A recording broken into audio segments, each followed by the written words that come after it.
Salut, je suis Virginie de Point RH. Je reviens dans cette nouvelle vidéo pour vous présenter un test technique en matière de gestion de la paye, accompagné du corrigé et des explications. Ce test s'adresse spécialement aux gestionnaires de paye débutants parce que en tant que débutant ou même en tant que gestionnaire de paye, lorsqu'on postule, il faudrait savoir que beaucoup d'entreprises proposent des tests techniques pour évaluer les compétences du candidat en matière de gestion de la paye. Donc, l'entreprise voudrait pouvoir se projeter et évaluer votre niveau de compétences. Donc, il s'agit d'un test que j'ai moi-même fait en tant que gestionnaire de paye. Donc, le corrigé a été fait par moi-même. Donc, vous pouvez être rassuré que les réponses sont fiables. Donc, il s'agit d'un cas pratique que voici. Dans notre cas pratique, on va considérer que nous sommes le 31 janvier 2022. Voilà. Et que vous ou alors un salarié a été embauché en CDD le 16 août 2021 jusqu'au 30 novembre 2021. Et le motif du CDD, c'est un surcroît d'activité. Ensuite, le CDD a été renouvelé du 1er au 31 décembre 2021, puis du 1er janvier au 31 janvier 2022. Votre salaire brut mensuel est de 2 000 €. Vous travaillez 35 heures la semaine. L'acquisition de vos CP se fait en jours ouvrés. Et vous avez eu une absence maladie, un arrêt non-Covid du 25 au 28 novembre 2021. Vous avez eu le paiement de 5 heures supplémentaires au mois d'octobre. Ensuite, vous avez reçu le versement d'une prime exceptionnelle de 5 000 € en septembre. Et le but de l'exercice sera de calculer les fiches de paie pour ce salarié, enfin, au moins de calculer les fiches de paie jusqu'au salaire brut, parce que les cotisations c'est autre chose, donc il faut calculer les fiches de paie, le salaire brut, et calculer les tranches A et les tranches B pour ce salarié, et également calculer les diverses primes liées à la fin du CDD au 31 janvier 2022. Alors, nous allons commencer le calcul de votre première fiche de paye, c'est-à-dire la fiche de paye du mois d'août, parce que vous avez été embauché le 16 août 2021. Donc, vu que vous avez été embauché le 16 août 2021 et que votre salaire brut, c'est 2 000 €, du coup, sur la fiche de paye du mois d'août, vous aurez vos 2 000 €. Ensuite, il y aura une absence entrée-sortie qui sera déduite de votre salaire brut parce que vous n'avez pas travaillé tout le mois. Et pour comprendre le mécanisme de l'absence entrée-sortie, je vous invite à aller voir une précédente vidéo que j'ai mis en ligne intitulée comment calculer l'absence entrée-sortie. Donc, le calcul de l'absence entrée-sortie se fait d'après la méthode suivante. Sur le mois d'août, on va prendre votre salaire brut, 2 000 €. On va diviser par le nombre d'heures réelles du mois d'août. Donc, dans notre exemple, je vais vous donner ça. Le nombre d'heures réelles, c'est 154 heures. Donc, les 154 heures, pour les trouver, vous prenez le nombre de jours ouvrés du mois d'août 2021. Les jours ouvrés, ce sont les jours réellement travaillés, de lundi à vendredi. Vous multipliez par 7. Donc, si vous allez sur le calendrier autant pour moi du mois d'août 2021, vous prenez les jours ouvrés de lundi à vendredi, vous multipliez par 7, vous aurez 154 heures réelles. Donc, ce sont les heures réelles parce que, comme j'ai expliqué, je ne vais pas revenir dessus sur le calcul de l'absence entrée-sortie. Je vous invite à aller regarder ma précédente vidéo. Dans ces cas, on ne prend pas les heures mensualisées, on prend les heures réelles. Donc, vous divisez par 154, ça nous donne 12 € et 987 centimes. Donc, ça, c'est votre taux horaire réel. Et ce taux horaire, on va multiplier par 70 pour trouver la valeur de votre absence entrée-sortie. Et vous allez peut-être me demander les 70, comment on les trouve. Donc, vous avez commencé le 16 août, ça veut dire que vous avez été absent du 1er au 15 août. Donc, pareil, vous prenez, si vous allez sur le calendrier du mois d'août, vous prenez tous les jours ouvrés du 1er jusqu'au 15 août. Le montant, enfin, le nombre de jours que vous allez trouver, vous multipliez par 7. Ça va vous donner 70. Donc, ça va vous donner 70 heures. Et du coup, les 70 heures d'absence dans les 70 correspondent aux heures d'absence du 1er au 15 août, parce que vous êtes entre le 16 août. Donc, ces 70 heures, vous multipliez fois le taux horaire réel et ça nous donne 909,09 €. Et ça, c'est votre absence entrée-sortie. Et l'absence entrée-sortie sera déduite de votre salaire brut du mois d'août. Donc, on fait 2000 moins 909,09 €. Ça nous fait le salaire brut réel du mois d'août, 1000 €, 1090,91 €. Et comme on a dit dans notre exercice, les congés, l'acquisition des CP se fait en jour ouvré. Sachant qu'en jour ouvré, vous acquérez 2,08 jours de CP par mois de travail effectif. Mais vu que vous avez commencé le 16 août, c'est ça, oui, le 16 août. Donc, vous n'allez pas acquérir la totalité des 2,08 jours parce que vous n'avez pas travaillé tout le mois. Donc, on va proratiser les CP. Et moi, pour ça, en général, moi, je fais la méthode, la règle de 3. Donc, je fais la règle de 3. Je fais la règle de 3 que je vais vous présenter.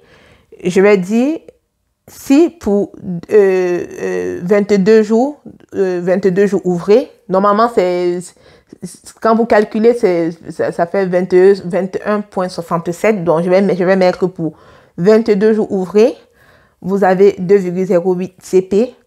Alors, pour tel nombre de jours ouvrés, donc pour calculer le nombre de jours ouvrés, vous prenez à partir du 1er août jusqu'au 15 août le nombre de jours ouvrés de lundi à vendredi que vous avez et vous faites la règle de 3. Donc, si 22 jours ouvrés correspond à 2,08 CP, alors tel nombre de jours ouvrés que vous avez correspond à combien de CP? Et là, si vous faites ce calcul, ça va vous donner 1,15 CP et on arrondit au supérieur 1,50 CP. Donc, 1 CP et demi. Donc, j'espère que jusque-là, vous me suivez dans mes calculs. Parce que normalement, j'ai fait un tableau Excel, mais sauf que mon logiciel de montage ne me permet pas de retranscrire ce tableau Excel-là. Donc, c'est pourquoi j'essaie de vous expliquer comme ça. Donc, j'espère que vous comprenez. Après, vous pourrez poser des questions si vous avez des doutes.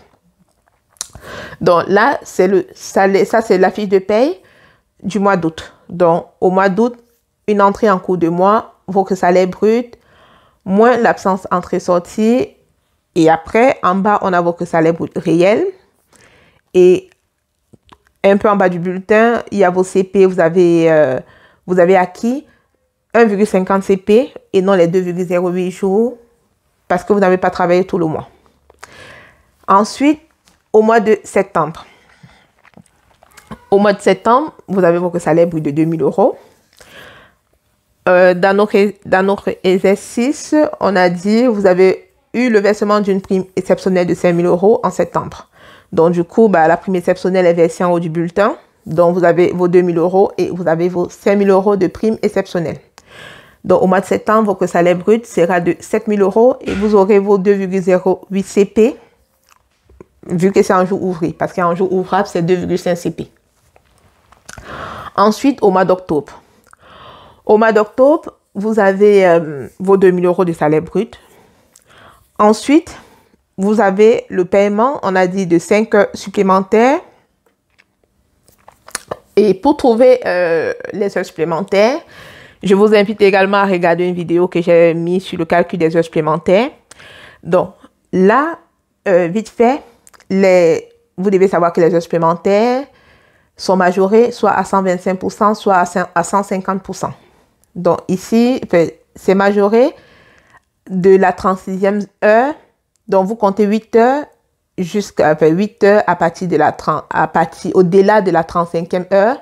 C'est majoré à 125% et au-delà des 8 heures, c'est majoré à 150%. Donc là, on est juste à 5 heures supplémentaires. Donc, ce sera majoré à 125%. Et pour pouvoir majorer l'heure supplémentaire, il faudrait déjà trouver le taux horaire classique. Et le taux horaire classique, Pour le trouver, on prend votre salaire brut, on divise par 151,67, donc ce sont vos heures mensualisées. Et on a 13,186 €, donc ça c'est votre taux horaire. Et ce taux horaire-là, on doit le majorer à 125% pour pouvoir trouver le taux horaire majoré pour calculer vos heures supplémentaires.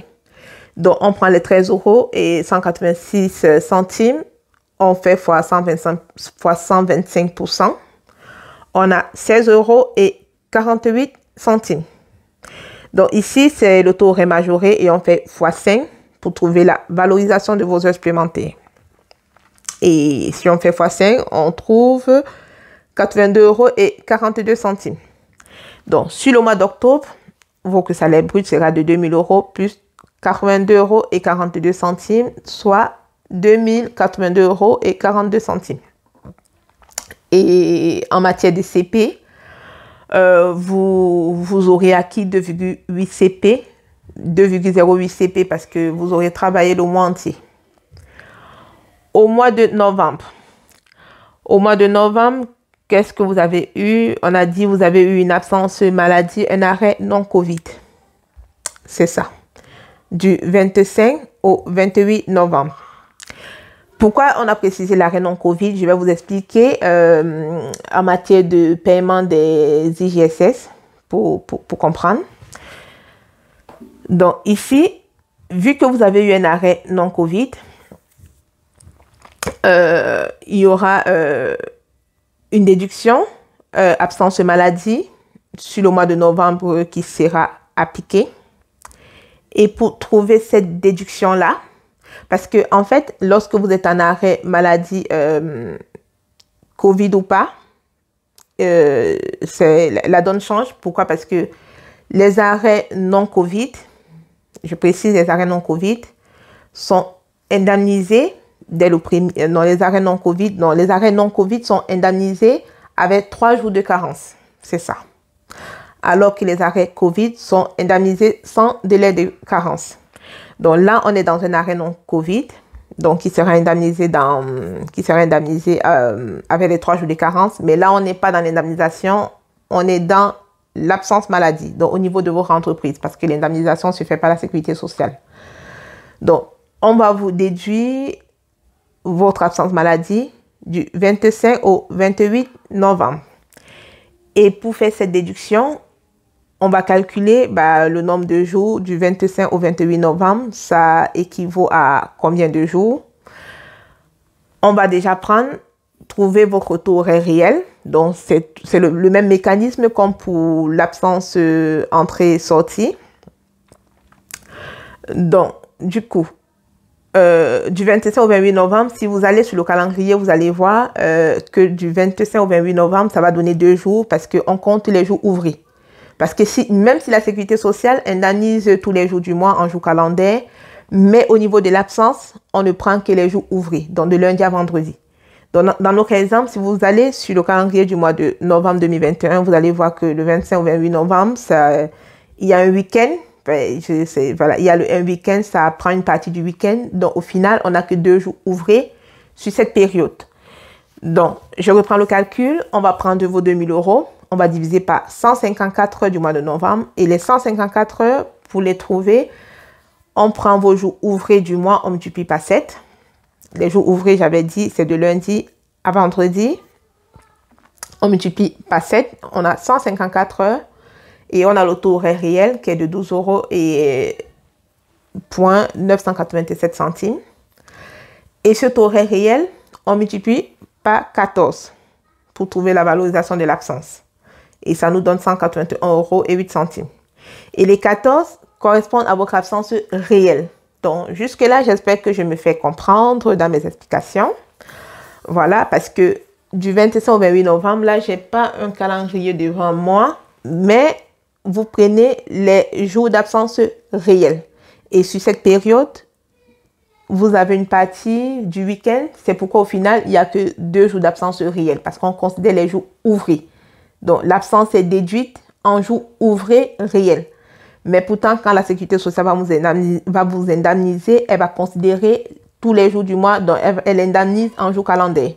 Donc, sur le mois de novembre, vous aurez votre salaire brut des 2000 euros et il y aura la déduction de votre absence maladie qui est de 181 euros et 81 centimes.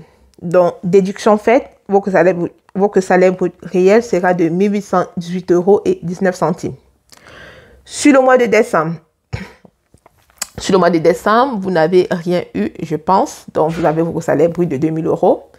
Et vous avez vos CP novembre et décembre, 2,08 jours. Voilà, normalement, parce que vous avez travaillé tout le mois.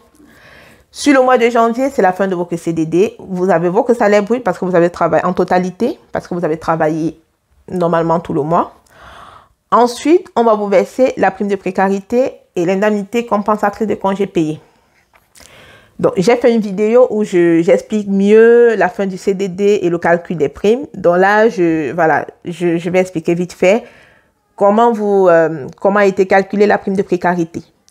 La prime de précarité est égale à la somme de votre salaire brut, de vos salaires bruts depuis votre embauche fois 10%. Voilà. Donc, vous allez prendre le salaire brut de août, septembre, octobre, novembre, décembre et janvier. Vous faites la somme de ces salaires-là dans 1090 euros et 91 centimes, plus 7000 euros, plus 2082 euros et 42 centimes, plus 1818 euros et 19 centimes, plus 2000 euros de décembre et plus 2000 euros de janvier. Et vous faites fois 10% et ça nous donne 1599 euros et 15 centimes. Et ça, c'est la prime de précarité. Et maintenant, la prime de précarité, vous la rajoutez à la somme de vos salaires bruts. Donc, ça voudrait dire quoi? Ça voudrait dire que vous faites le même calcul. Vous prenez le salaire brut de août, septembre, octobre, novembre, décembre, janvier. Vous rajoutez les 1599 euros et 15 centimes la prime de précarité et vous faites fois 10% pour trouver l'indemnité compensatrice de congés payés. Et maintenant, sur le mois de janvier, c'est le mois où vous sortez de l'entreprise, vous sortez des effectifs, vous avez votre solde de tout compte. Le salaire brut du mois de janvier sera votre salaire brut du mois déjà parce que vous avez travaillé. La prime de précarité de 1599 euros et 15 centimes. L'indemnité compensatrice de congés payés, 1759 euros et 07 centimes. Et la somme de tout ça va donner votre salaire brut qui est de 5000 euros, 5000 euros 358 et 22 centimes. Et sachant que lorsque vous sortez des effectifs de l'entreprise, vous n'avez pas de CP parce que les CP sont... Vous avez l'indemnité compensatrice de congés payés. Donc, du coup, votre compteur de congés se remet à zéro parce que tous vos congés vous ont été payés. Bon, maintenant, nous allons calculer vos indemnités journalières de la sécurité sociale parce que dans nos exercices, vous avez été en arrêt maladie du 25 au 28 novembre. Et lorsque nous avons fait vos fiches de paie du mois de novembre, on vous a déduit l'absence maladie du 25 au 28 novembre. Mais on vous a déduit 2 jours parce que je vous ai dit du 25 au 28 novembre. Je pense que du 25 au 26, c'est des jours ouvrés. Donc, je pense que c'est jeudi, vendredi. Et le reste, c'est le week-end. Voilà, parce que je vous ai dit, on déduit les jours ouvrés en matière d'absence maladie. Maintenant, pour les indemnités journalières de la sécurité sociale vous indemnise en jours calendaires, donc tous les jours du mois.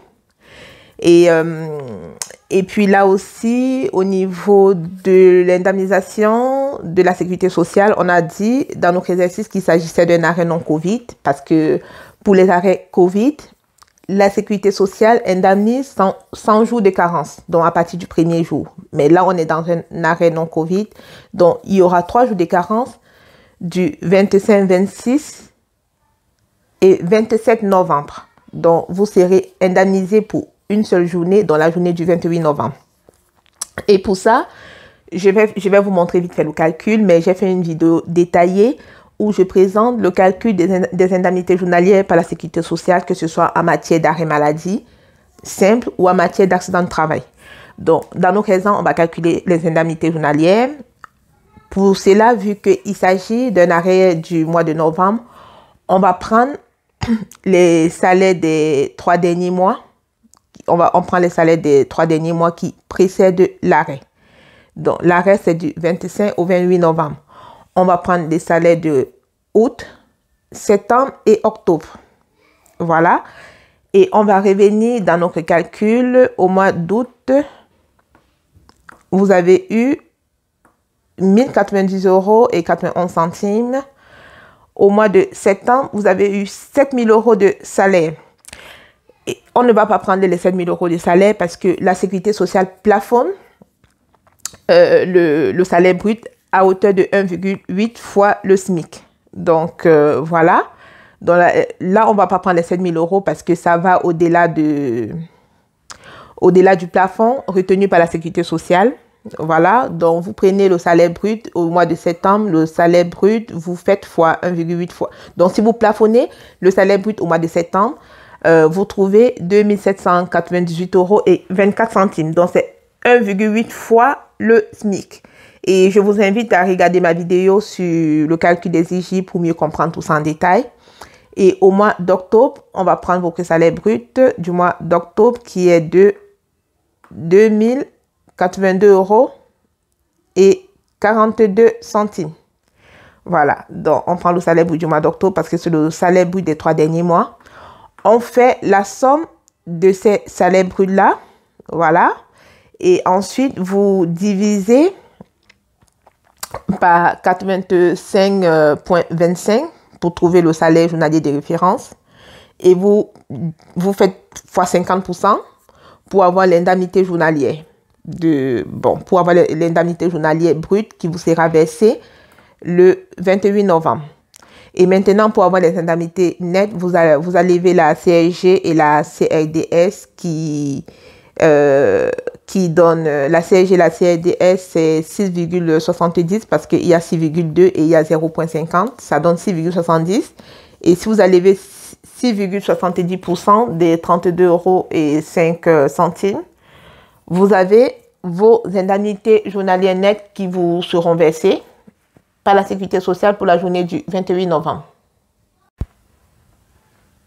Maintenant, nous allons calculer les tranches A et les tranches B pour ces salariés parce que ça fait partie de l'exercice. Donc, du coup, là, nous allons calculer la base tranche A du mois d'août parce que vous avez été embauché au mois d'août.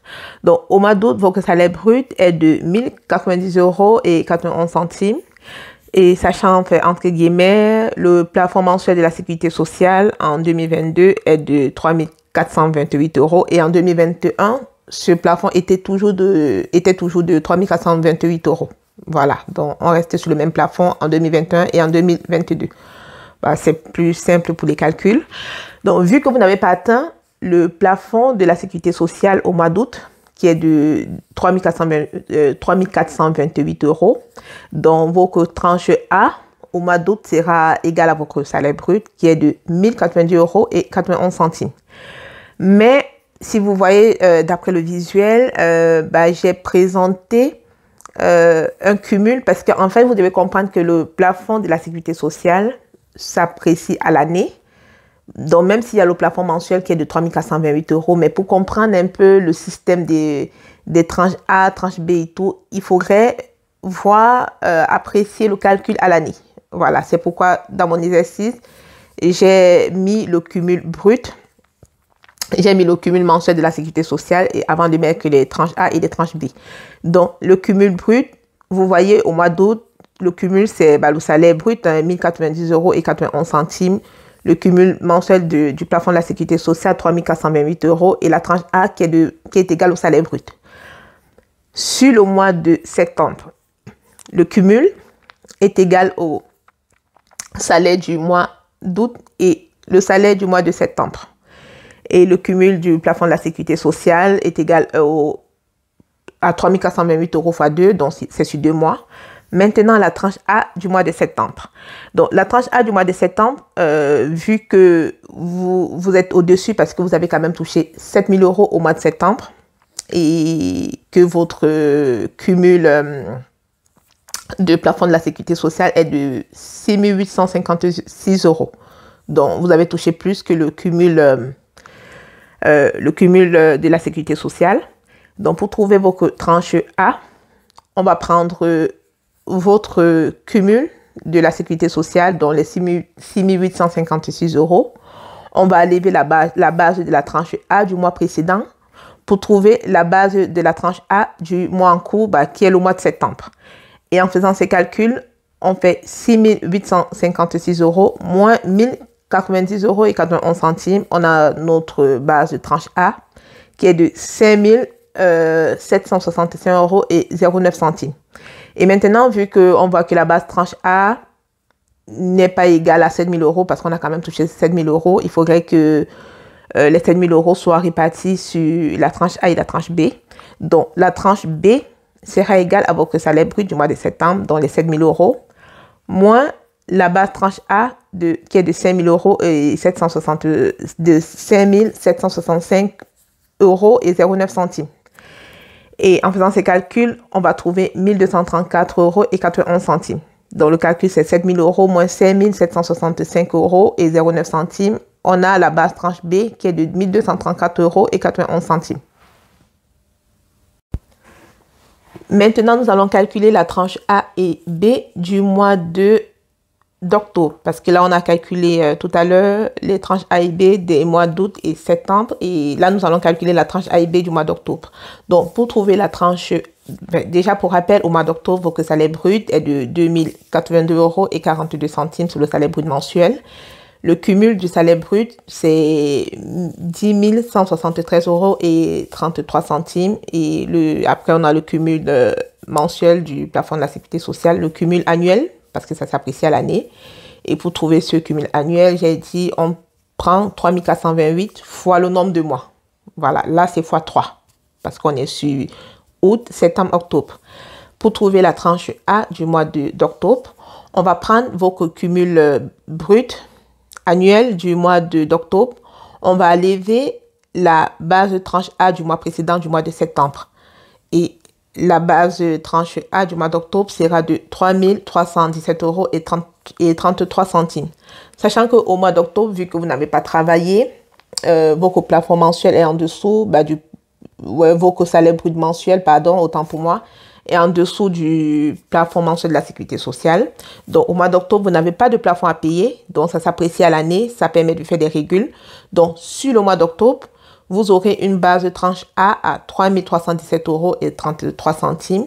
Mais par contre, la base tranche B que vous avez payée au mois de septembre, dans les 1 234 euros et 91 centimes, vous seront régularisés sur votre fiche de paie du mois d'octobre.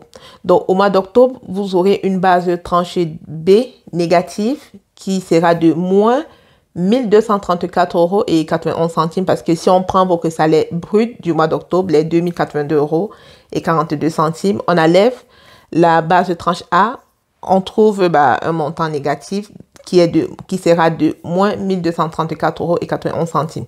Donc, en fait, l'intérêt d'apprécier le plafond de la sécurité sociale à l'année, ça permet de régulariser, parce qu'en fait, si on s'en tient juste au plafond mensuel, les calculs seront faux, parce qu'il y a des mois où vous allez toucher un peu plus, vous allez payer une tranche B, alors que si on apprécie votre salaire à l'année, vous n'avez pas de tranche B ou vous n'aurez pas de tranche B à payer. Et maintenant, sur le mois de novembre, on reste toujours sur le même principe, le cumul brut du salaire brut, le cumul du plafond de la sécurité sociale avant la base tranche A, la tranche B.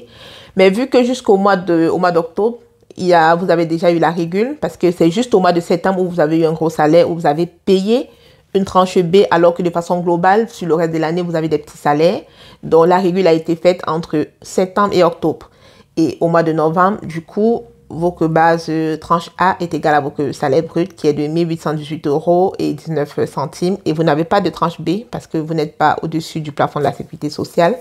Pareil, au mois de décembre, votre base tranche A est égale à votre salaire brut qui est de 2 000 euros et vous n'avez pas de tranche B. Et là, les calculs s'arrêtent au mois de décembre parce que le plafond de la sécurité sociale s'apprécie à l'année. Voilà, c'est important de le savoir. Donc, à partir du mois de janvier, c'est un nouveau calcul qui va commencer, j'ai envie de dire. Et le calcul sera le suivant. Votre salaire brut au mois de janvier 2022, c'est 5 358 euros et 55 centimes. Sachant que le plafond mensuel de la sécurité sociale au mois de janvier, c'est 3 428 €. Donc, votre base tranche A sera égale au plafond mensuel de la sécurité sociale, donc 3 428 €. Et la tranche B sera la différence entre votre salaire brut et le plafond de la sécurité sociale. Donc, en fait, on va prendre les 5 358 € et 55 centimes moins les 3 428 € et ça va donner la base de la tranche B. Et après, si vous avez été prolongé, vous avez continué à travailler et que vos salaires baissent, sont en dessous du plafond, il y aurait eu une régule, un peu comme ce qu'on a fait entre le mois de septembre et le mois d'octobre. Je suis arrivée au terme de cette vidéo, donc j'espère que mes explications ont été claires pour vous. J'ai essayé de faire au mieux dans les montages, de présenter les calculs de façon concrète. Je vous invite à regarder toutes mes vidéos sur le calcul des indemnités journalières de la sécurité sociale en cas d'arrêt maladie, en cas d'AT aussi si vous le voulez, accident de travail. Je vous invite également à regarder mes vidéos sur le calcul du plafond de la sécurité sociale, sur la fin du CDD, l'indemnité des congés payés, pareil, le calcul de l'ICCP, le maintien, le 10e. J'ai fait plein de vidéos intéressantes sur ma chaîne YouTube que je vous invite à regarder pour mieux comprendre celle-ci. Donc, n'oubliez pas de vous abonner, de liker, de recommander ma vidéo et je vous dis à très bientôt pour de nouvelles vidéos sur mon réseau.rh. Ciao!